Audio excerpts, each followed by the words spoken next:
La consommation de drogue est à nouveau au cœur de l'actualité et au cœur de l'enquête sur le terrible accident qui a impliqué Pierre Palmade. Il était donc positif à la cocaïne. Et la cocaïne, ça faisait partie de sa vie depuis 30 ans.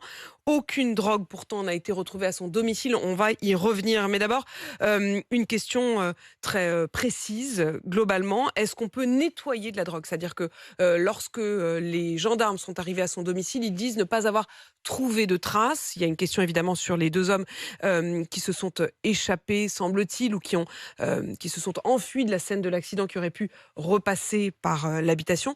Est-ce que quand on se drogue, on peut comme ça effacer toute trace? Bah, ça dépend comment on le fait. Je veux dire, on peut prendre de la cocaïne sur le capot de sa voiture, hein. On peut prendre de la cocaïne dans les toilettes d'un restaurant. On peut prendre de la cocaïne absolument n'importe où. C'est relativement facile. Il n'y a pas d'odeur. C'est pas comme de fumer un joint où là, ça laisse évidemment de l'odeur immédiatement. La cocaïne, ça peut se prendre comme ça en un quart de seconde ici et là.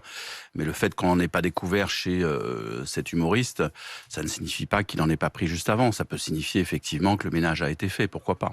Évidemment, on dit humoriste et on a même du mal à le dire, en Mhm. fait. C'est presque douloureux. La cocaïne, est-ce que c'est une drogue du showbiz ou est-ce que c'est une drogue qui touche tout le monde?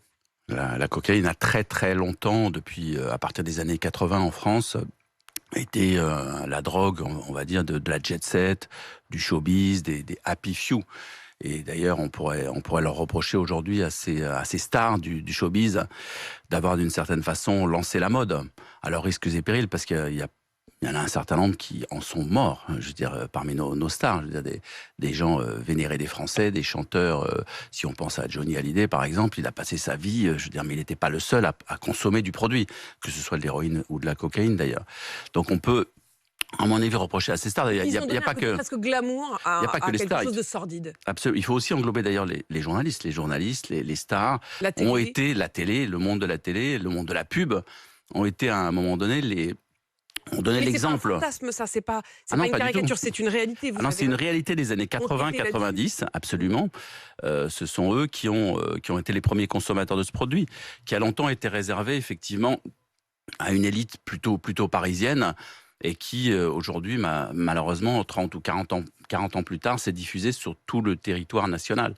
Il y en a partout désormais de la cocaïne, c'est-à-dire Alors, qu'il y en a pas que à Paris, il y en a pas que dans les grandes villes, il y en a partout en France?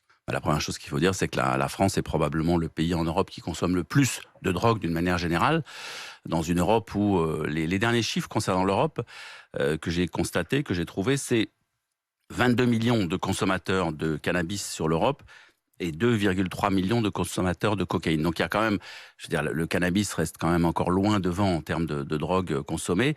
2,3 millions de consommateurs à l'échelle de l'Europe, et on dit autour de 600 000 consommateurs réguliers rien qu'en France.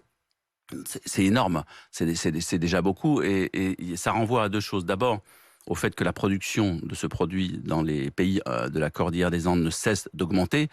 On est aujourd'hui à environ 2000 tonnes produites par an, qui sont évidemment consommées de par le monde, hein. 2000 tonnes.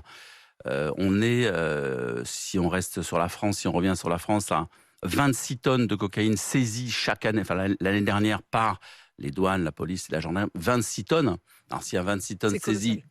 dans les ports, les aéroports ou dans les corps, puisqu'elles se transportent également C'est ce qu'on incorporées appelle les mules, par les hein. mules, si on est à 26 tonnes sur une année de saisie, imaginez la quantité qui passe, parce que bon, c'est pas exactement la proportion qui est saisie, mais c'est pas gigantesque par rapport à ce qui Où est-ce passe. qu'on se